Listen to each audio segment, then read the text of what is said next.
Hey everyone, आज मैं आपके लिए लेके आ गई हूँ एक और बहुत ही ज्यादा इंटरेस्टिंग ड्रामा, जहाँ पे स्टोरी का मेन लीड फीमेल लीड के लिए इतना ज्यादा तड़पता है कि वो उसे पाने के लिए हर हद पार करते हुए उसे अपनी मर्जी के खिलाफ अपने पास रखता है, क्योंकि स्टोरी की फीमेल लीड को मेन लीड से डर और नफरत होती है। पर स्टोरी का मेन लीड बोलता है, अगर एक वुमन के लिए इतनी तड़प बर्बादी है तो मैं पहले से ही उसके कदमों में झुका हुआ हूँ। ये एक डार्क रोमांस होने वाली है, तो चलिए अब ये स्टोरी शुरू करते हैं। स्टोरी के स्टार्टिंग में हम देखते हैं एक आलीशान कमरे की धीमी रोशनी में शाओलिन बीचों बीच खड़ी होती है। उसकी नजर इस वक्त अपने सामने खड़े ग्योनवू पे जाती है, जो कि बेहद पावरफुल और खतरनाक था। ग्योनवू इतना ज्यादा डार्क, खतरनाक और डोमिनेटिंग था कि शाओलिन के लिए आसपास की हवा भी भारी लगने लगी थी। ग्योनवू धीरे धीरे अपने कदम शाओलिन की तरफ बढ़ाता है। उस अंधेरे कमरे में ग्योनवू को अपने सामने आता हुआ देख करके डर के मारे शाओलिन की सांसें तेज हो जाती हैं। ग्योनवू के महंगे परफ्यूम की खुशबू शाओलिन को खतरा और ताकत दोनों का एहसास दिला रही थी। तभी ग्योनवू शाओलिन के पीछे खड़ा होता है और अपने दोनों हाथों से शाओलिन की नाजुक कमर को पकड़ के अपने करीब खींचता है। अचानक ग्योनवू को अपने इतने करीब देख करके शाओलिन अपने अंदर एक अजीब से डर को महसूस कर रही थी। ग्योनवू शाओलिन के इतने करीब होता है कि उसकी सांसों की गर्मी शाओलिन के गर्दन पे पड़ रही थी और ग्योनवू शाओलिन के कान के पास धीमी आवाज में बोलता है, मेरे पास रहो, मैं तुम्हारी सारी मुसीबतों को दूर कर सकता हूँ। शाओलिन की सांसें अब और गहरी हो जाती है। तभी ग्योनवू शाओलिन की कमर पकड़ के उसे अपने तरफ मोड़ता है। फिर ग्योनवू अपने एक हाथ से शाओलिन के गर्दन को और दूसरे हाथ से उसकी कमर को पकड़ के उसे किस करता है। शाओलिन की सांसें भारी होने लगती है और वो अपने मन में सोचती है, क्या मैं एक बड़े खतरे में पड़ चुकी हूँ। शाओलिन ये सब सोच रही होती है। तभी ग्योनवू शाओलिन को एक सोफे के ऊपर धकेलता है, फिर उसके करीब आते हुए उसे किस करता है। शाओलिन को अपने इतने करीब देख करके ग्योनवू का भी दिल इतने जोरों से धड़कने लगता है कि उसकी आवाज बाहर तक आ रही थी और वो दोनों एक दूसरे के साथ नाइट स्पेंड कर लेते हैं। फिर सीन शिफ्ट होता है और हम एक महीने पहले देखते हैं शाओलिन अपनी सिस्टर शाओवे के साथ एक नई सिटी में उसके घर पे होती है। शाओवे शाओलिन को इस सिटी के बारे में बता रही होती है। तभी शाओवे की तबीयत अचानक बिगड़ने लगती है। शाओवे का चेहरा पल भर में सफेद पड़ जाता है और वो अपने पेट को पकड़ के थोड़ा आगे की तरफ झुकती है, क्योंकि शाओवे प्रेग्नेंट होती है। शाओवे की बिगड़ती हुई तबीयत को देख करके शाओलिन की आंखों में फिक्र और डर तैर जाता है और वो घबराते हुए शाओवे से पूछती है, तुम ठीक तो हो ना। फिर शाओवे अपनी बेचैनी को छुपाने की कोशिश करते हुए एक बनावटी मुस्कुराहट के साथ शाओलिन से बोलती है, मैं बिल्कुल ठीक हूँ, और बहाना बना करके वहाँ से भाग जाती है। शाओवे के जाने के बाद शाओलिन की नजर बाहर खिड़की पे रखे हुए कुछ फूलों पे पड़ती है और शाओलिन उन फूलों के पास जाती है। तभी शाओलिन को उन फूलों में से एक तितली दिखाई देती है, जिसे देख करके शाओलिन के चेहरे पे एक हल्की सी मुस्कुराहट आ जाती है। पर उस वक्त तक उसे इस बात का कोई अंदाजा नहीं था कि वो तितली वो खुद है, जो कि आगे जाकर के एक बहुत बड़े खतरे और एक बहुत बड़े जाल में फंसने वाली है। फिर सीन शिफ्ट होता है और हम रात को देखते हैं शाओवे ये चैंग के साथ एक कार के अंदर बैठी होती है। शाओवे की आंखों में एक दर्द भरी उम्मीद थी, जो कि धीरे धीरे टूट रही होती है जब ये चैंग उससे ठंडी आवाज में बोलता है, इस चाइल्ड को जाना होगा। ये सुनने के बाद शाओवे गुस्से में चिल्लाते हुए ये चैंग से बोलती है, तुमने बोला था कि तुम मेरे लिए कुछ भी करोगे, तो अब इस तरह से पीछे क्यों हट रहे हो। पर ये चैंग की आंखों में ग्योनवू का डर साफ नजर आ रहा था और वो एक रूखेपन के साथ शाओवे से बोलता है, ग्योनवू को तुम्हारे और इस चाइल्ड के बारे में सब पता चल गया है, इसीलिए बेहतर होगा कि तुम इन सब को जल्दी से जल्दी खत्म कर दो। अगर तुमने जिद की तो हम दोनों खतरे में पड़ जाएंगे। फिर शाओवे ये चैंग के चेहरे को ध्यान से देखते हुए उससे बोलती है, तुम एक अडॉप्टेड सन से इतना ज्यादा कैसे डर सकते हो, और अगर तुमने मेरी बात नहीं मानी तो मैं तुम्हारी सच्चाई सबको बताऊंगी। ये बोलने के बाद शाओवे गुस्से में वहाँ से चली जाती है। शाओवे के जाने के बाद ये चैंग अपने आप से बोलता है, इसे पता नहीं है कि ग्योनवू कितना ज्यादा खतरनाक है। पिछले 8 सालों में जिसने भी ग्योनवू से पंगा लेने की कोशिश की है, उसका अंजाम बहुत ही ज्यादा बुरा हुआ है। ग्योनवू 30 सालों में ही हांगकांग का सबसे ज्यादा रिच पर्सन बन चुका है, इसीलिए मुझे ये सब जल्दी से जल्दी खत्म करना होगा। फिर सीन शिफ्ट होता है और अगली सुबह हम देखते हैं आज शाओलिन का उसकी नई कंपनी में पहला दिन था। शाओलिन अपने मन में सोच रही होती है, आखिरकार अब मैं वो कर सकती हूँ जो मैं हमेशा से चाहती थी। तभी शाओलिन के पास ग्योनवू का सेक्रेटरी इवान आता है और शाओलिन से बोलता है, क्या आप में शाओ हो। शाओलिन इवान को हाँ में जवाब देती है, पर इवान के अगले ही शब्द शाओलिन के पैरों तले जमीन खिसका देते हैं। बॉस को आपसे आपकी सिस्टर के बारे में कुछ बात करनी है। ये सुनने के बाद डर के मारे शाओलिन की सांसें अटक जाती है और वो अपने मन में सोचती है, आखिर शाओवे मिस्टर ग्योन को किस तरह जानती है। फिर कुछ देर बाद हम देखते हैं इवान शाओलिन से लिफ्ट के अंदर बोलता है, आपकी सिस्टर ने मिस्टर ग्योनवू से बोला है कि वो प्रेग्नेंट है, इसका मतलब कि वो वो मिस्टर ग्योनवू के अडॉप्टेड फादर की मिस्ट्रेस है। ये सुनने के बाद शाओलिन पूरी तरह शॉक्ड हो जाती है। तभी शाओलिन के सामने ग्योनवू के बड़े ऑफिस रूम का दरवाजा खुलता है, जहाँ पे शाओवे ये चेंग के सामने जमीन पे बैठी हुई थी। शाओवे को अपने सामने इस तरह से देख करके शाओलिन भागते हुए शाओवे के पास जाती है और उसे अपने हाथों से उठाते हुए अपने अंदर की घबराहट को छुपाते हुए ग्योनवू के सामने खड़ी हो जाती है। फिर शाओलिन एक गहरी सांस लेती है और अपने अंदर चल रहे तूफान को दबाते हुए कांपती हुई आवाज में बोलती है, मैं अपनी सिस्टर की तरफ से आपसे माफी मांगती हूँ। शाओलिन की आवाज सुन करके ग्योनवू पीछे मुड़ता है। अचानक अपने सामने शाओलिन को देख करके ग्योनवू की पूरी दुनिया थम जाती है। उसका दिल जोरों से धड़कने लगता है। ग्योनवू की गहरी शिकारी जैसी आंखें शाओलिन के चेहरे पे इस तरह से टिकी हुई थी जैसे वो उस पल शाओलिन के सामने अपना सब कुछ हार बैठा हो। फिर शाओलिन वेवे को तबाही से बचाने की कोशिश करते हुए ग्योनवू से बोलती है, मेरी सिस्टर की वजह से जो आपको परेशानी हुई मैं उसके लिए माफी चाहती हूँ। मैं अभी अपनी सिस्टर को सर्जरी के लिए लेकर जा रही हूँ। पर ग्योनवू की गहरी काली नजरें शाओलिन के डरे हुए चेहरे पे टिकी हुई थी। शाओलिन वेवे को अपने साथ वहाँ से लेकर के जा रही होती है, पर तभी यानचेंग जानबूझ करके वेवे को नीचा दिखाते हुए बोलता है, इसे अपने दायरे नहीं पता, इसे लगा था कि ये मेरे सामने टिक पाएगी। ये सुनने के बाद शाओलिन का चेहरा गुस्से से लाल हो जाता है और वो पीछे मुड़ के यानचेंग की आंखों में देखते हुए बिना किसी डर के साथ बोलती है, इसमें मेरी सिस्टर की गलती है, पर इसका मतलब ये नहीं है कि तुम्हारी कोई गलती नहीं है। मेरी सिस्टर अभी यंग है, वो तुम हो जिसने ये सब शुरू किया। ग्योनवू सामने चुपचाप बैठा हुआ था, जैसे कि वो अपने शिकार को तड़पता हुआ देख रहा हो। ग्योनवू के चेहरे पे हल्की सी मुस्कुराहट आ जाती है और वो अपने सर को हिलाते हुए बोलता है, इसमें मेरे फादर की गलती है। तभी ग्योनवू के दिमाग में एक पुरानी याद किसी तूफान की तरह ताजा हो जाती है। ग्योनवू की मदर उसे एक बेकार किस्मत मानती थी,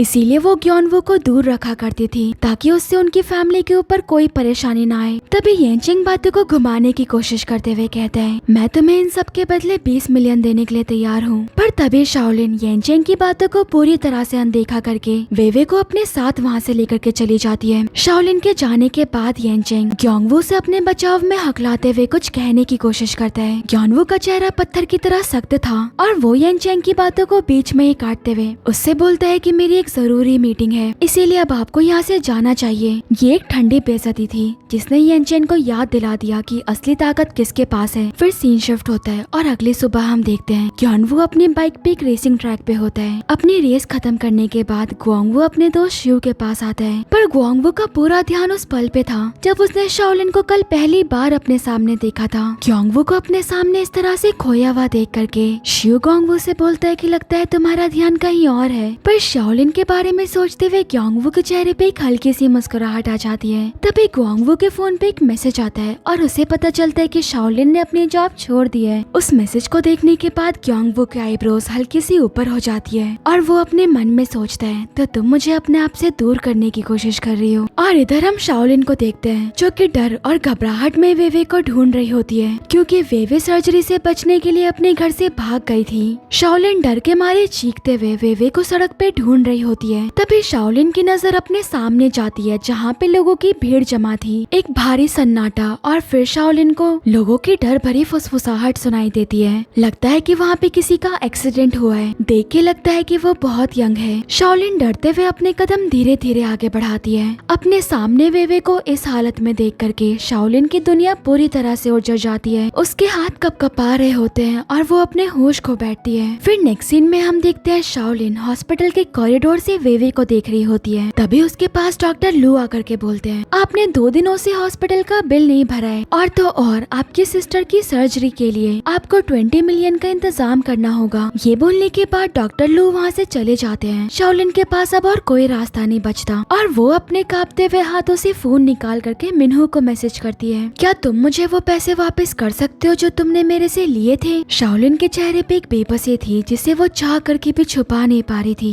तभी शाओलिन के फोन पे मिन्हू का मैसेज आता है, आज शाम को डिनर पे मिलते हैं, वहाँ पे मैं तुम्हें तुम्हारे पैसे लौटा दूंगा। फिर सीन शिफ्ट होता है और हम शाम को देखते हैं जहाँ पे ग्वांगवू शाओलिन के टेबल के ठीक सामने पहले से ही बैठा हुआ था। गार्डन की ठंडी हवा शाओलिन के चेहरे पे पड़ रही थी। शाओलिन को अपने सामने देख करके ग्वांगवू का दिल जोरों से धड़कने लगता है। तभी अचानक मिन्हू शाओलिन के पास आता है। शाओलिन को एक मैन के साथ देख करके ग्वांगवू के चेहरे से उसका जुनून और उसका पॉजिटिवनेस साफ नजर आ रहा था और वो अपने मन में सोचता है, तो फिर शाओलिन का बॉयफ्रेंड है, क्या मुझे पीछे हट जाना चाहिए। अगर पूरी दुनिया के खिलाफ तरफ जाकर के तुम्हें चुनना गलत है तो तुम मुझे विलन समझो, और अगर एक वुमन के लिए लड़ जाना जुल्म है तो तुम मुझे जुर्म करने वाला समझो, और अगर तुमसे प्यार करना मेरी बर्बादी है तो समझ लेना कि मैं पहले से ही तुम्हारे कदमों में झुका हुआ हूँ। शाओलिन को अपने सामने देखते हुए ग्वांगवू के चेहरे पे एक खतरनाक सी मुस्कुराहट आ जाती है। इधर हम शाओलिन को देखते हैं जिसकी आंखों में मिन्हो के लिए सिर्फ नफरत होती है, और वो मिन्हो से बोलती है, तुमने मुझे बोला था कि तुम पैसे वापस करना चाहते हो। फिर मिन्हो शाओलिन से बोलता है, इतनी भी जल्दी क्या है, हमने बहुत महीनों से एक दूसरे को नहीं देखा, क्या तुम्हें मेरे बारे में जानना नहीं है? फिर शाओलिन बोलती है, मुझे तुम्हारे बारे में कुछ नहीं जानना, और जल्दी करो, मुझे मेरे पैसे वापस करो, मुझे उनकी बहुत जरूरत है। फिर मिन्हो थोड़ा आगे झुकते हुए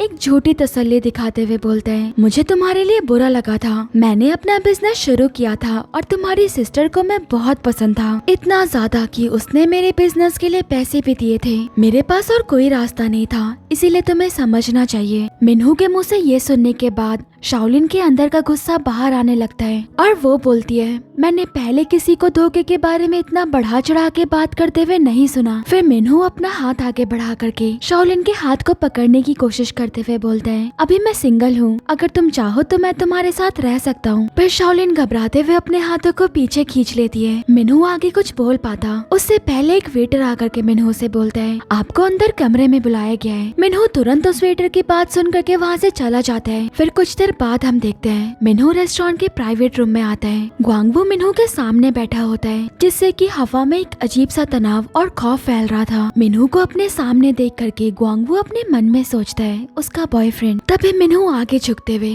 ग्वांगवू की तरफ अपना कार्ड बढ़ा के हकलाते हुए बोलता है, ये मेरा बिजनेस कार्ड है, मैं उम्मीद करता हूँ कि आने वाले समय में आप मेरे साथ काम करना पसंद करेंगे। फिर ग्वांगवू उस कार्ड को अपने हाथों में लेकर के अपने मन में सोचता है, तो ये उसकी पसंद है, इसे रास्ते से हटाना आसान होगा। फिर मिन्हो ग्वांगवू से बोलता है कि मैं आपको और परेशान नहीं करूंगा और वहाँ से जाने लगता है। तभी ग्वांगवू अचानक मिन्हो को रोकते हुए उससे बोलता है, क्या वो तुम्हारी गर्लफ्रेंड है? मैं उसे चाहता हूँ, इसीलिए तुम्हें पीछे हटना होगा। मिन्हो की नजर अपने सामने बैठे हुए शाओलिन पे जाती है और वो समझ जाता है ग्वांगवू का इशारा शाओलिन की तरफ होता है। ग्वांगवू के शब्दों में कोई रिक्वेस्ट नहीं बल्कि एक ऐसी जिद और जुनून था जिसे टालना नामुमकिन था। फिर कुछ देर बाद हम देखते हैं मिन्हो शाओलिन के पास जाता है और शाओलिन को एक कार्ड देते हुए उससे बोलता है, अगर तुम्हें किसी चीज की जरूरत हो तो इस पर्सन को कांटेक्ट करना, ये तुम्हारी मदद कर सकता है। शाओलिन को लगता है कि मिन्हो बस उससे बहाना बना रहा है और वो उससे बोलती है, इस तरह से बातों को घुमाना बंद करो, अगर तुम्हें मुझे मेरे पैसे नहीं लौटाने तो मेरा समय बर्बाद मत करो।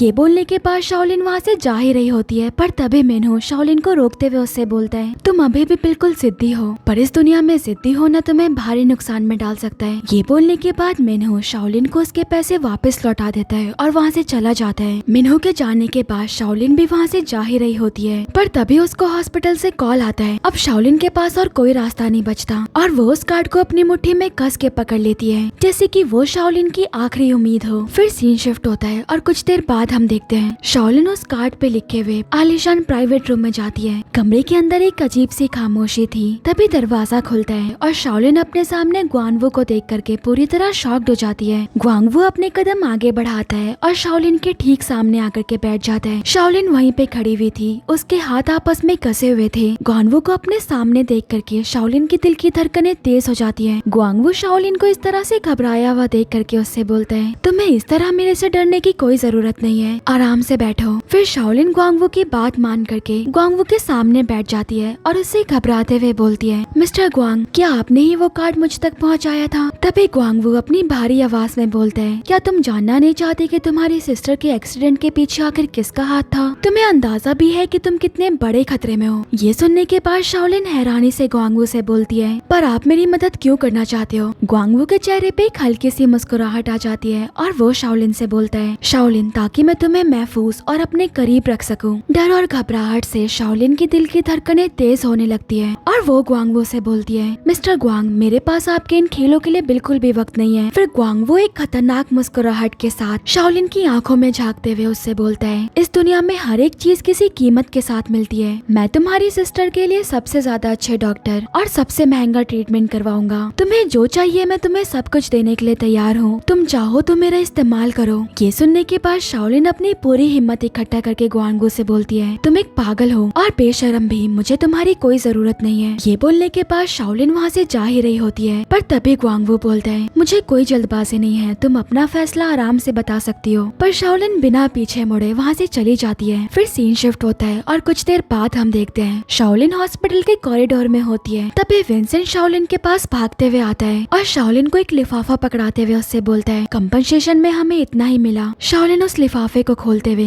देखती है कि उसमें बस 10,000 युआन है। ये देख करके शाओलिन घबराहट और हैरानी से बोलती है, बस 10,000 युआन, इसमें तो कुछ भी नहीं होगा। तभी विंसेंट शाओलिन से बोलता है, मुझे एक बेहद अजीब बात पता चली, जिस ड्राइवर की वजह से तुम्हारी सिस्टर का ये हाल हुआ है उसे हाल ही में जेल से निकाला गया था। हमें शक है कि ये कोई आम एक्सीडेंट नहीं है, क्योंकि उसके बाद उस पर्सन के अकाउंट में कहीं से 1 मिलियन यान आए थे। ये सुनने के बाद शाओलिन के होश उड़ जाते हैं और वो अपने मन में सोचती है, इसका मतलब कि कोई आम हादसा नहीं था और इसके पीछे सचमुच कोई है। फिर नेक्स्ट सीन में हम देखते हैं कि शाओलिन हॉस्पिटल के कॉरिडोर में अकेली बैठी होती है। उस पर शाओलिन के दिमाग में ग्वांगवू की कही हुई बातें किसी तूफान की तरह घूम रही होती है। मैं तुम्हारी मदद कर सकता हूँ, सबसे अच्छे डॉक्टर्स, महंगे ट्रीटमेंट, मैं तुम्हें सब कुछ दे सकता हूँ, बस तुम्हें मेरी गर्लफ्रेंड बनना होगा। अब शाओलिन के सामने उस खतरनाक मैन ग्वांगवू की शर्तों के सामने झुकने के अलावा और कोई रास्ता नहीं बचता। फिर शाओलिन कांपते हुए अपने फोन को कस के पकड़ लेती है और ग्वांगवू को कॉल करती है। इधर ग्वांगवू बेसब्री से शाओलिन के फोन का इंतजार कर रहा था और पहली रिंग पे ही शाओलिन का फोन उठा लेता है। ग्वांगवू की भारी आवाज सुन करके डर के मारे शाओलिन की सांसें तेज हो जाती है और वो ग्वांगवू से बोलती है, मुझे तुम्हारी शर्त मंजूर है। इधर ग्वांगवू के चेहरे पे एक अलग सी चमक आ जाती है और वो शीशे के सामने खड़ा होता है, जहाँ पे इस वक्त भी उसे अपने सामने शाओलिन दिखाई दे रही थी। अब उसका दिल उसके काबू से बाहर जा चुका था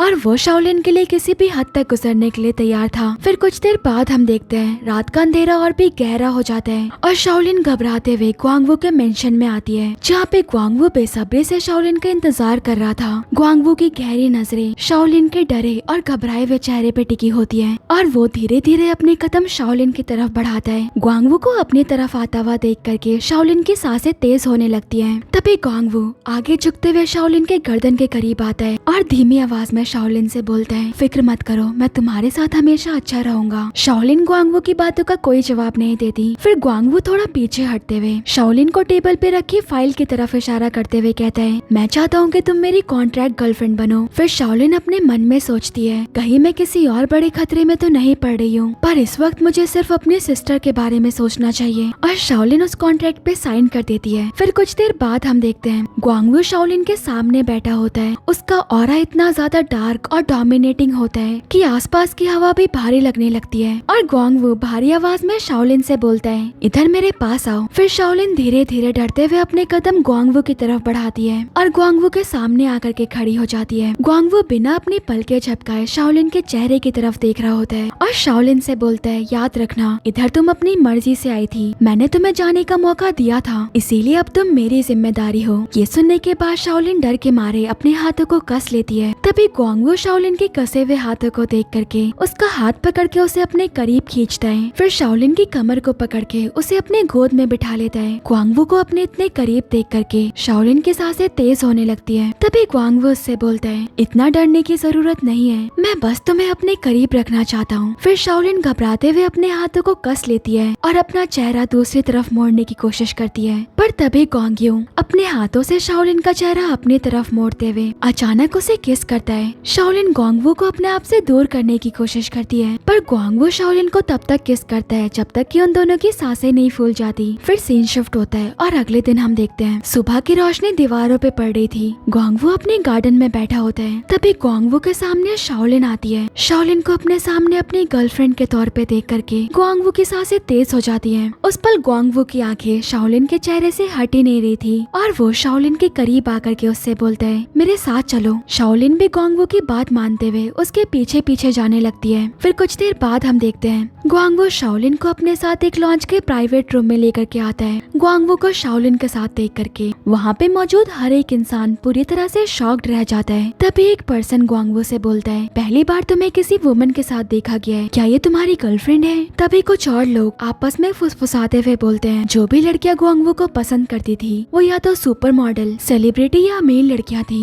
पर ग्वांगवू ने उन सबको रिजेक्ट कर दिया। ये ग्वांगवू की गर्लफ्रेंड नहीं बल्कि कोई सेक्रेटरी होगी। तभी ग्वांगवू बिना हिचकते हुए सबके सामने बोलता है, ये मेरी गर्लफ्रेंड है। पर शाओलिन अपने मन में सोचती है, मैं बस इसके पिंजरे में कैद एक पंछी हूँ। ग्वांगवू जैसा इंसान किसी से भी प्यार नहीं कर सकता, ये बस मेरे से मेरी सिस्टर का रिवेंज लेना चाहता है। ये सोचते हुए शाओलिन वहाँ पे रखा एक वाइन का ग्लास उठाती है और उसे तेजी से पीने लगती है, जैसे कि वो उस पल अपने सारे दर्द को वाइन के बहाने डुबा देना चाहती हो। पर लोगों से भरे हुए कमरे में भी ग्वांगवू को सारा ध्यान शाओलिन पे होता है और ग्वांगवू शाओलिन के हाथों को पकड़ के उसे रोकते हुए उससे बोलता है, तुम अचानक इतनी वाइन क्यों पी रही हो? उस पल ग्वांगवू की आंखों में शाओलिन के लिए उसकी फिक्र साफ नजर आ रही थी और वो शाओलिन के हाथों से उस वाइन की बोतल को लेकर के उसे नीचे रख देता है। पर तभी शाओलिन ग्वांगवू की आंखों में देखते हुए उससे बोलती है, मिस्टर ग्वांग, क्या कॉन्ट्रैक्ट में वाइन पीना भी अलाउड नहीं है? फिर ग्वांगवू शाओलिन के हाथों को पकड़ता है और शाओलिन को सबके सामने से अपने साथ बाहर ले आता है। शाओलिन के कदम लड़खड़ा रहे होते हैं और वो ग्वांगवू की पकड़ से बचने की कोशिश करते हुए उससे बोलती है, तुम मुझे कहाँ लेकर के जा रहे हो? कॉरिडोर में उन दोनों के अलावा और कोई नहीं होता। ग्वांगवू शाओलिन को एक दीवार के सहारे टिकाता है और उसके सर पे अपना हाथ रखते हुए उसे किस करता है। शाओलिन ग्वांगवू को अपने आप से दूर करने की कोशिश करती है, पर ग्वांगवू शाओलिन को किस करते हुए एक प्राइवेट रूम की तरफ लेकर के जाता है। अब शाओलिन की सांसें फूलने लगती हैं और ग्वांगवू शाओलिन के सामने बैठते हुए उसे किस करते हुए उसके पैरों को सहलाने लगता है। फिर ग्वांगवू धीरे धीरे अपने हाथों को शाओलिन के घुटनों से ऊपर की तरफ लेकर के आता है, पर तभी शाओलिन घबराते हुए उसके हाथों को पकड़ लेती है। फिर ग्वांगवू शाओलिन से बोलता है, जब तुम इस तरह मेरी बात नहीं मानती तो मैं तुम्हारे लिए और भी ज्यादा पागल होने लगता हूँ। ये बोलने के बाद ग्वांगवू अपने हाथ को शाओलिन के चेहरे पे रखता है और दूसरे हाथ से उसकी कमर पकड़ के उसे अपने करीब खींचते हुए उसे किस करता है। फिर शाओलिन अपने मन में सोचती है, इस वक्त मैं इसे ऑफेंड नहीं कर सकती, और वो ग्वांगवू के चेहरे को पकड़ के उसे किस करती है। फिर सीन शिफ्ट होता है और रात को हम देखते हैं अंधेरा और भी गहरा हो रहा था और मेड डाइनिंग टेबल पे प्लेट्स लगा रही होती है। तभी शाओलिन मेड के पास जाती है और उसकी मदद करने की कोशिश करते हुए उससे बोलती है, मैं भी आपकी मदद करती हूँ। ये बोलने के बाद शाओलिन आगे आती है और डाइनिंग टेबल पे प्लेट्स लगाने लगती है, पर तभी उसे पीछे से एक जानी पहचानी आवाज आती है, क्या मेरी गर्लफ्रेंड बनने के बावजूद तुम्हें ये सब करने की जरूरत है? ग्वांगवू अपनी भारी आवाज में बोलता है, पर अचानक ग्वांगवू की आवाज सुन करके डर के मारे शाओलिन कांप उठती है और उसके हाथों से प्लेट गिर जाती है। ये देख करके शाओलिन घबराते हुए उस प्लेट को अपने हाथों से उठाने की कोशिश करती है, जिससे कि उसकी उंगलियों में चोट लग जाती है। ये देख करके ग्वांगवू बिना एक भी पल बर्बाद किए हुए तुरंत भाग करके शाओलिन के करीब आता है। फिर शाओलिन के कांपते हुए हाथों को अपने मजबूत हाथों से पकड़ के उसकी उंगलियों को अपने होठों के अंदर दबा लेता है। ग्वांगवू जैसे पत्थर दिल इंसान का अपने लिए इतनी फिक्र करते हुए देख करके शाओलिन पूरी तरह से हैरान रह जाती है और अपने मन में सोचती है, क्या ये सच में उतना बुरा है जितना लोग इसके बारे में बोलते हैं? आखिर ये मेरे साथ इस तरह क्यों पेश आता है? फिर शाओलिन घबराते हुए अपने हाथों को पीछे खींचती है, पर ग्वांगवू शाओलिन को अपने आप से दूर होने देने के बजाय उसके करीब आता है और उसे अपने गोद में उठा लेता है। शाओलिन उससे कुछ भी बोल पाती उससे पहले ग्वांगवू मेड से मेडिसिन लेता है और शाओलिन को अपने गोद में उठा करके बेडरूम में ले जाता है। फिर सीन शिफ्ट होता है और अगली सुबह हम देखते हैं शाओलिन ग्वांगवू के साथ उसकी कार में होती है। ग्वांगवू शाओलिन से बोलता है, वो कल रात के लिए मुझे माफ करना, मैं इस तरह से तुम्हें जबरदस्ती अपनी गोद में नहीं उठाना चाहता था, पर तुम हमेशा मेरे से दूर जाने की कोशिश करती हो। क्या तुम मेरे से नफरत करती हो? पर शाओलिन बातों को घुमाने की कोशिश करती है और ग्वांगवू से बोलती है, मेरी सिस्टर की मदद करने के लिए तुम्हारा शुक्रिया। ग्वांगवू की नजर शाओलिन के चेहरे पे होती है और वो शाओलिन से बोलता है, तुम अपनी सिस्टर की जिंदगी के लिए इतनी मेहनत कर रही हो, पर क्या उसे तुम्हारी ये सच्चाई याद भी होगी? फिर शाओलिन मासूमियत के साथ बोलती है, बचपन में मुझे एक हफ्ते के लिए बहुत तेज फीवर था, पर मेरी सिस्टर को लगा कि मैं उसे छोड़ के जाने वाली हूँ। उसकी आंखों से आंसू रुक ही नहीं रहे थे। वो रोते हुए और चिल्लाते हुए मेरे से बोल रही थी, सिस्टर मेरे को अकेला छोड़ के मत जाना। ग्वांगवू की नजरें शाओलिन के मासूम चेहरे पे टिकी होती है और वो चुपचाप बस उसकी बातें सुन रहा था। और शाओलिन आगे बोलती है, जब मेरी सिस्टर यूनिवर्सिटी में थी तो उसे पता था कि घर में पैसों की हालत कुछ ज्यादा खास नहीं है, इसीलिए वो पार्ट टाइम जॉब किया करती थी। यहाँ तक कि मेरी सिस्टर उन पैसों से मेरे लिए अक्सर गिफ्ट भी लाया करती थी।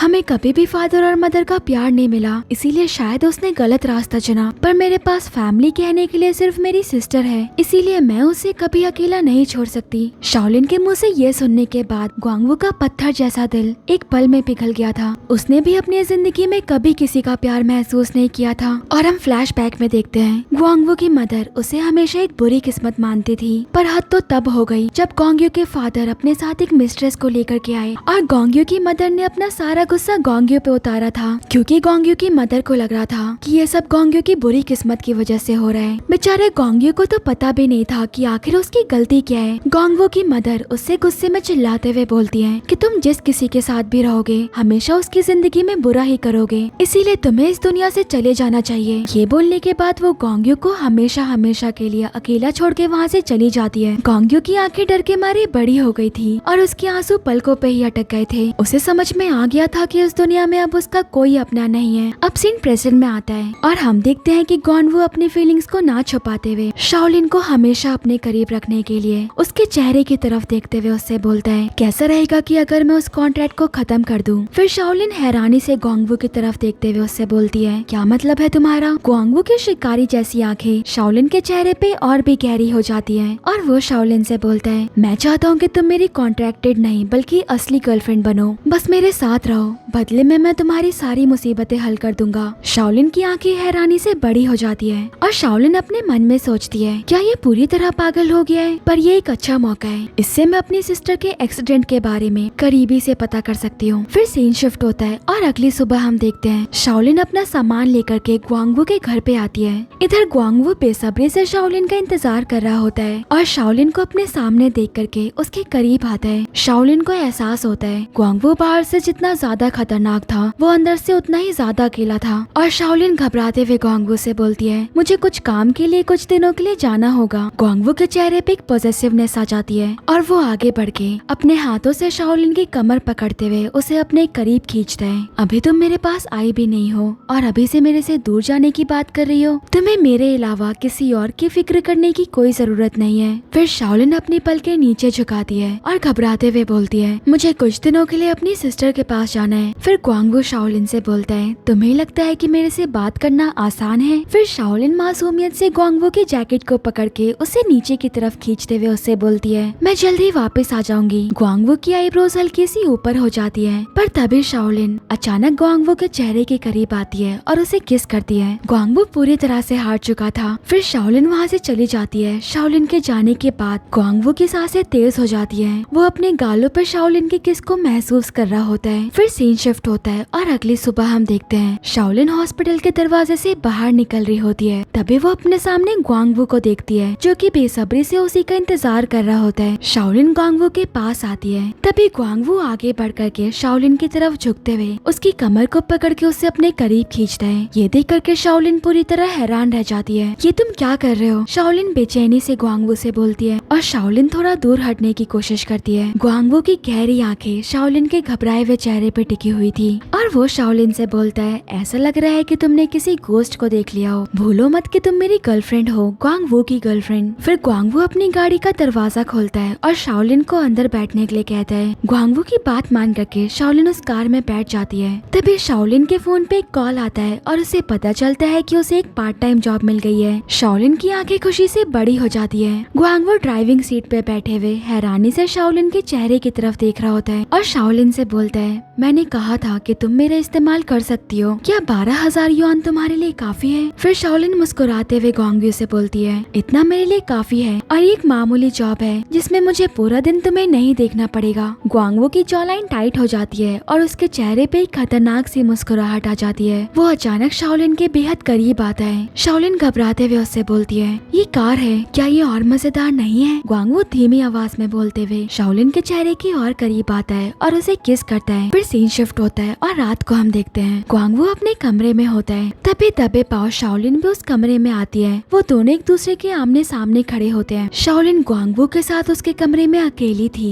उसकी धड़कनें इतनी तेज थी कि वो अपने अंदर के डर को महसूस कर पा रही थी। तभी ग्वांगवू शाओलिन से बोलता है, मैं तुम्हें कुछ दिखाना चाहता हूँ, और शाओलिन का हाथ पकड़ के उसे अपने साथ अपनी बालकनी में ले जाता है। बाहर का नजारा किसी सपने के जैसा था। आसमान दुकान में आतिशबाजी की रोशनी जगमगा रही होती है। अपने सामने इतना सुंदर नजारा देख करके शाओलिन के चेहरे पे मुस्कुराहट आ जाती है और वो अपने मन में सोचती है, क्या इसने ये सब मेरे लिए किया। इधर ग्वांगवू का सारा ध्यान शाओलिन के चेहरे पे होता है। शाओलिन के चेहरे पे मुस्कुराहट को देख करके ग्वांगवू के चेहरे पे भी एक अलग सी मुस्कुराहट आ जाती है। फिर सीन शिफ्ट होता है और अगली सुबह हम देखते हैं शाओलिन ग्वांगवू के सामने डाइनिंग टेबल पे बैठी होती है। तभी ग्वांगवू शाओलिन से बोलता है, मुझे एक बिजनेस ट्रिप पे जाना है और मैं चाहता हूँ कि तुम मेरे साथ चलो। फिर शाओलिन ग्वांगवू से बहाना बनाते हुए बोलती है, इससे मेरी पार्ट टाइम जॉब पे असर पड़ेगा, इसीलिए मैं तुम्हारे साथ नहीं आ सकती। फिर ग्वांगवू अपने मन में सोचता है, पिछले कई दिनों से तुम अपनी जिंदगी में बहुत सारी चीजों से गुजर रही हो, इसीलिए मैं चाहता हूँ कि तुम कुछ दिनों तक सिर्फ अपने बारे में सोचो, अपनी परवाह करो और उसी दिन की तरह मुस्कुराओ जब मैंने तुम्हें पहली बार देखा था। पर ग्वांगवू शाओलिन के सामने अपनी फीलिंग्स को छुपाते हुए अपना हक जताते हुए बोलता है कि तुम्हारी सिस्टर की सर्जरी के बदले तुम्हें मेरी हर बात माननी होगी। अब शाओलिन के पास और कोई रास्ता नहीं बचता और शाओलिन ग्वांगवू से बोलती है, मुझे माफ करना, मैं इस बारे में भूल गई थी कि मैं तुम्हारी कैद में हूँ। ये बोलने के बाद शाओलिन वहाँ से गुस्से में चली जाती है। ग्वांगवू शाओलिन को जाता हुआ देख रहा होता है और अपने मन में सोचता है, मेरी वुमन बाकी लड़कियों की तरह नहीं है, बल्कि इसका टेम्पर तो बहुत ज्यादा अलग है। अब मेरी दिलचस्पी इसके अंदर और ज्यादा बढ़ती जा रही है। फिर सीन शिफ्ट होता है और कुछ देर बाद हम देखते हैं शाओलिन बांगचांग के ब्रिज के ऊपर खड़ी होती है, जहाँ की ठंडी हवा उसके चेहरे पे पड़ रही होती है। तभी ग्वांगवू शाओलिन के करीब आते हुए उससे बोलता है कि अब तुम्हें अच्छा महसूस हो रहा है। शाओलिन अपने मन में सोचती है, क्या ग्वांगवू ने ये सब इसीलिए किया ताकि मैं घुटन और अकेलेपन से दूर आ पाऊँ। फिर शाओलिन ग्वांगवू से बोलती है, तुमने कहा था कि ये एक बिजनेस ट्रिप है। ग्वांगवू की आवाज में बेहद नरमी होती है और वो शाओलिन से बोलता है, अगर मैं तुमसे कहूँ कि तुम मेरे लिए किसी आर्ट की तरह हो जिसे मुझे समझने की जरूरत नहीं है, तुम खूबसूरती का एक ऐसा रूप हो जो जादू और हल्की सी बगावत की चिंगारी से बनी है। तुम्हारे होने भर से मुझे लगता है कि अब तक मुझे जो चाहिए था वो ठीक मेरे सामने है, तो क्या तुम मेरी बातों पे यकीन करोगी। शाओलिन के दिल की धड़कनें तेज हो जाती है। तभी ग्वांगवू आगे बोलता है, इसीलिए तुम मेरे साथ किसी कैद में नहीं हो। शाओलिन ग्वांगवू की बातों का कोई जवाब नहीं देती, पर उसके थके हुए चेहरे पे एक अलग सी मुस्कुराहट आ जाती है। तभी ग्वांगवू शाओलिन के करीब आता है और उसके कंधों पे हाथ रखते हुए उससे बोलता है, चलो मैं तुम्हें अपने साथ राइड पे लेकर के चलता हूँ। फिर कुछ देर बाद हम देखते हैं एक रेसिंग ट्रैक पे शाओलिन ग्वांगवू की बाइक पे उसके बेहद करीब बैठी होती है। ग्वांगवू शाओलिन का हाथ पकड़ते हुए शाओलिन को अपने और करीब करते हुए उसे अपने सहारे टिकाता है। जंगल की तेज हवा शाओलिन के चेहरे पे पड़ रही थी और वो पहली बार अपने आप को इतना ज्यादा आजाद महसूस कर रही थी। फिर सीन शिफ्ट होता है और शाम को हम देखते हैं एक छोटे विलेज की खाली सड़क पे शाओलिन के चेहरे पे ग्वांगवू के लिए डर या नफरत नहीं बल्कि एक अलग सी चमक दिख रही होती है। तो तुम्हें रेस करना पसंद है। ग्वांगवू शाओलिन की बातें सुनकर के पूरी तरह हैरान रह जाता है और शाओलिन से बोलता है, तुम्हें इस बारे में कैसे पता चला। चलते हुए शाओलिन के कदम अचानक रुक जाते हैं और वो मुड़ करके ग्वांगवू के हैरान चेहरे की तरफ देखते हुए उससे बोलती है, तुम्हारे चेहरे पे साफ नजर आता है, रेसिंग के बारे में बात करते हुए तुम्हारे चेहरे पे एक अलग सी मुस्कुराहट आ जाती है जो कि तुम्हारे पत्थर जैसे सख्त चेहरे के लिए बिल्कुल अलग है। ग्वांगवू के अंदर बचपन का दबा हुआ दर्द बाहर आ जाता है। ये पहली बार था जब उसे किसी ने समझा था। उसके चेहरे पे एक हल्की सी मुस्कुराहट आ जाती है। फिर ग्वांगवू शाओलिन की तरफ अपने कदम बढ़ाते हुए उसके करीब आता है और शाओलिन के चेहरे की तरफ झुक करके उसे किस करता है। शाओलिन का चेहरा शर्म से लाल हो जाता है और वो कस के अपनी आंखें बंद कर लेती है। फिर ग्वांगवू शाओलिन से बोलता है, तुम सच में किसी जादू की तरह हो। उस पल ग्वांगवू के चेहरे से शाओलिन के लिए उसकी चाहत और तड़प साफ नजर आ रही थी। फिर ग्वांगवू अपने हाथों में शाओलिन के हाथों को कस के पकड़ लेता है। फिर सीन शिफ्ट होता है और रात को हम देखते हैं रात काफी ज्यादा हो गई थी पर ग्वांगवू अभी तक घर पे नहीं आया था। शाओलिन बहुत देर से फिक्र और डर से ग्वांगवू को फोन कर रही होती है पर ग्वांगवू उसके फोन का कोई जवाब नहीं देता। डर और घबराहट से शाओलिन की सांसें अटक जाती है पर तभी उसे एक कॉल आता है और शाओलिन को पता चलता है ग्वांगवू को एक एक्सीडेंट हो गया है। तभी शाओलिन को याद आता है कुछ दिनों पहले ठीक इसी तरह से उसकी सिस्टर का भी एक्सीडेंट हो गया था और वो अपने मन में सोचती है कि इन सब में वो फैमिली का हाथ हो सकता है। शाओलिन की बेचैनी और बढ़ने लगती है और वो बिना एक भी पल बर्बाद किए हुए तुरंत भागते हुए ग्वांगवू के पास जाती है। फिर कुछ देर बाद हम देखते हैं सड़क पे ग्वांगवू की टूटी हुई बाइक को देख करके डर के मारे शाओलिन का चेहरा सफेद पड़ जाता है और उसकी आंखें आंसुओं से भर जाती है। शाओलिन के हाथ और पैर बुरी तरह कांप रहे होते हैं और वो डरते हुए अपने कदम आगे बढ़ाती है। फिर शाओलिन थोड़ा आगे बढ़ के ग्वांगवू को अपने सामने एम्बुलेंस में बैठा हुआ देखती है। हालांकि ग्वांगवू को थोड़ी चोट लगी थी पर उसको अपने सामने देख करके शाओलिन की अटकी की भी सांस वापस आती है। फिर शाओलिन ग्वांगवू के करीब आती है और उसे देखते हुए उससे बोलती है, तुम्हें चोट आई है। ग्वांगवू की नजर शाओलिन के चेहरे पे टिकी होती है और ग्वांगवू आगे की तरफ झुकते हुए अपने हाथों से शाओलिन के आंसुओं को पोंछ करके उसके चेहरे को सहलाते हुए उससे बोलता है, मैं ठीक हूँ, बस मुझे हल्की सी चोट आई है, क्या तुम रो रही थी? फिर ग्वांगवू शाओलिन के चेहरे की तरफ ध्यान से देखते हुए उससे बोलता है, क्या तुम्हें मेरी फिक्र हो रही है? आगे ग्वांगवू अपनी हंसी को छुपाते हुए एक मजाकिया अंदाज में बोलता है, पर मुझे लगा था कि तुम्हें इस बात की खुशी होगी कि अब तुम्हें कोई कंट्रोल नहीं करेगा,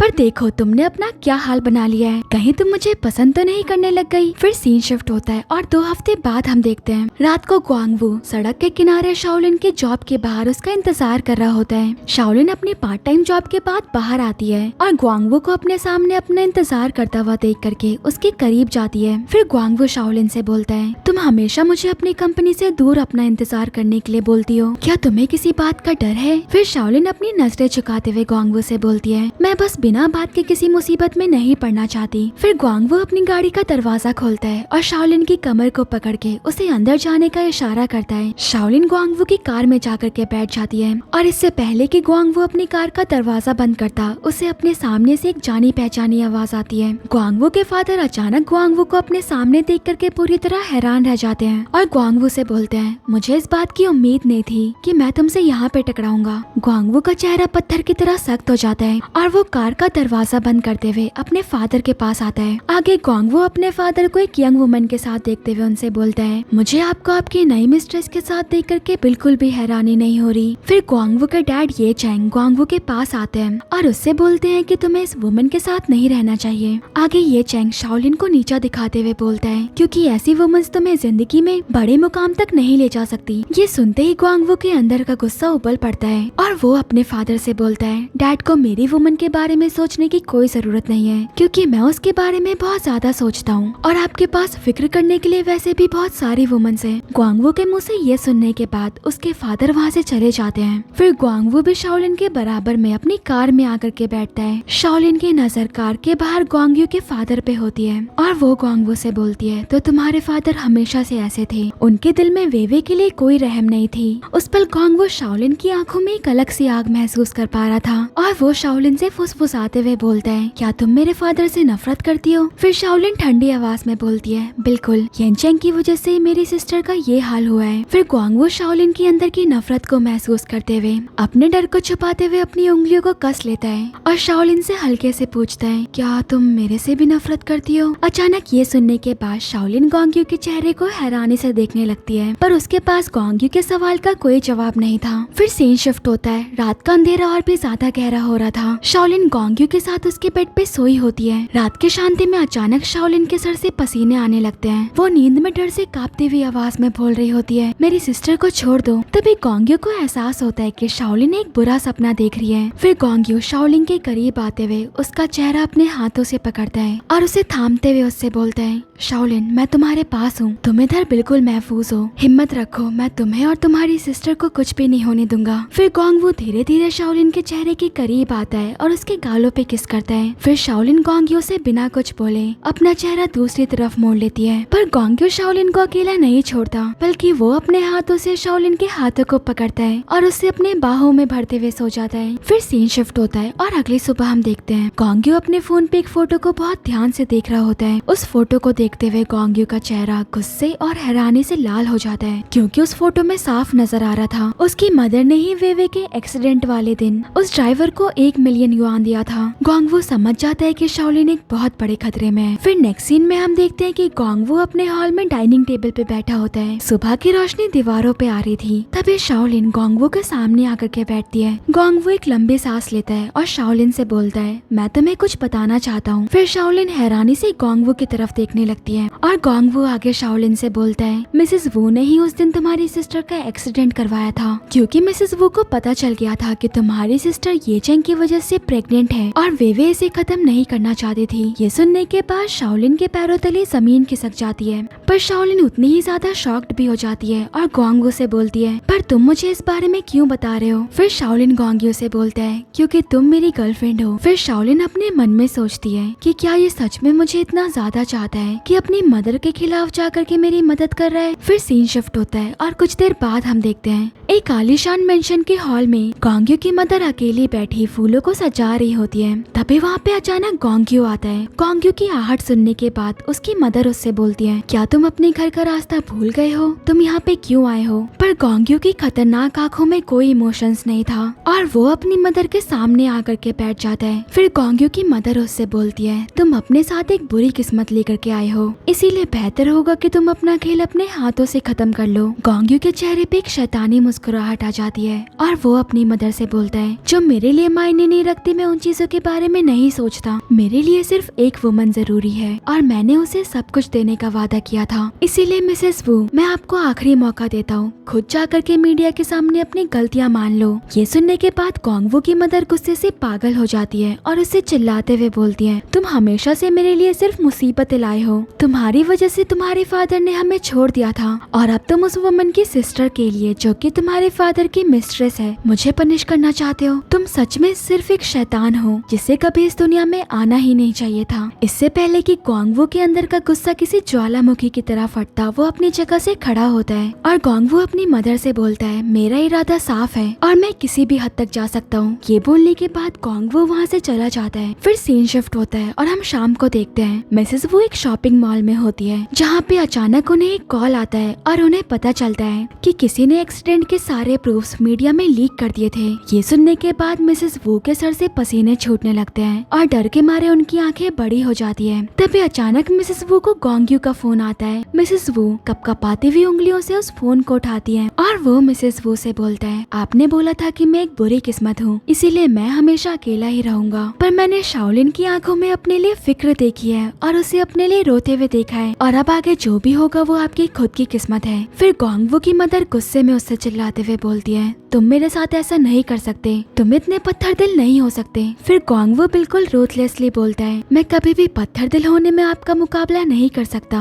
और अचानक फोन रख देता है। इधर अपना खेल खत्म होता हुआ देख करके गोंगवू की मदर अपने फोन को गुस्से में जमीन पे फेंकती है। फिर सीन शिफ्ट होता है और इधर हम शाओलिन को देखते हैं। शाओलिन अपने पार्ट टाइम जॉब के बाद गोंगवू का इंतजार कर रही होती है। तभी अचानक उसे एक कॉल आता है और उसे पता चलता है कि किसी ने अपना नाम बताए बिना मिसेस वू और वेवे की एक्सीडेंट की सच्चाई दुनिया के सामने रख दी है। ये सुनने के बाद शाओलिन पूरी तरह शॉक्ड हो जाती है। तभी एक तेज रफ्तार कार शाओलिन के सामने आकर के रुकती है और शाओलिन अपने सामने उस कार के अंदर बैठे गोंगवू को देखती है और शाओलिन समझ जाती है कि ये सब कुछ गोंगवू ने किया है और वो गोंगवू से बोलती है, क्या ये सब तुमने किया है? गोंगवू का पूरा ध्यान शाओलिन पे होता है और वो उससे बोलता है, तुम्हें इस बारे में क्या लगता है? उस पर शाओलिन की आंखों से गोंगवू के लिए उसका प्यार साफ नजर आ रहा था। वो अपने कदम गोंगवू की तरफ बढ़ाती है और उसके सामने खड़ी होकर के उसे बाहर की तरफ आने का इशारा करती है। गोंगवू शाओलिन की बात मानते हुए बाहर की तरफ आता है और शाओलिन गोंगवू के चेहरे की तरफ झुकते हुए गोंगवू के चेहरे के बेहद करीब आ जाती है और उसे किस करती है। उस पर शाओलिन को अपने इतने करीब देख करके गोंगवू की सांसें इतनी तेज हो गई थी कि उसे खुद पे काबू करना मुश्किल हो रहा था। और इसी के साथ इस ड्रामा की हैप्पी एंडिंग हो जाती है। अगर आपको ये एक्सप्लेनेशन पसंद आया तो प्लीज चैनल को सब्सक्राइब कर लेना और हाँ, बेल आइकन पे क्लिक करना मत भूलना, ताकि आपसे ऐसे इंटरेस्टिंग ड्रामास मिस ना हो जाए। और प्लीज मुझे कमेंट करके जरूर बताना कि आपको ये ड्रामा कैसा लगा। इसी के साथ मैं चलती हूँ और मिलती हूँ आपसे नेक्स्ट ड्रामा एक्सप्लेनेशन में।